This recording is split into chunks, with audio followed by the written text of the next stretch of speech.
తర్వాత శోభన్ బాబుకి ఒక క్లోజప్ పెట్టామండి.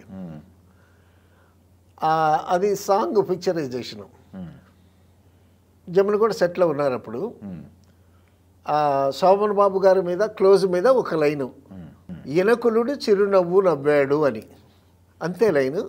శోభన్ బాబు గారు క్లోజ్ షాట్ అది. ఇనకులుడు అంటే ఈయన వంశానికి పుట్టినటువంటి వాడన కదా ఇనకులుడు అంటే. రాముడు చిరునవ్వు నవ్వాడు.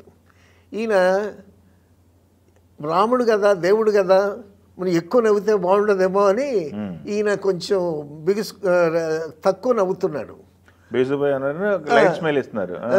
అనేసరికి జమున వచ్చింది, ఏమయ్యా ఈయనకులుడు చిరునవ్వు రాముడు నవ్వాడు అనే క్లియర్గా అందులో ఉంటే నువ్వు నవ్వవేంటి, నీ సొమ్మేమన్నా పోయిందా నవ్వితే అని. అవునా, శోభన్ బాబు గారిని ఇంత చనువుగా మాట్లాడేవాళ్ళ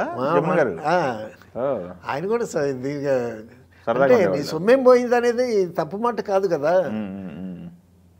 రాముడు నవ్వాడు అని ఉంది, చక్కగా నవ్వచ్చు కదా అని ఆవిడ ఉద్దేశం అనమాట. ఓకే. తర్వాత మళ్ళీ నవ్వాడు. ఈ విధంగా చాలా లైవ్లీగా ఇంట్రాక్షన్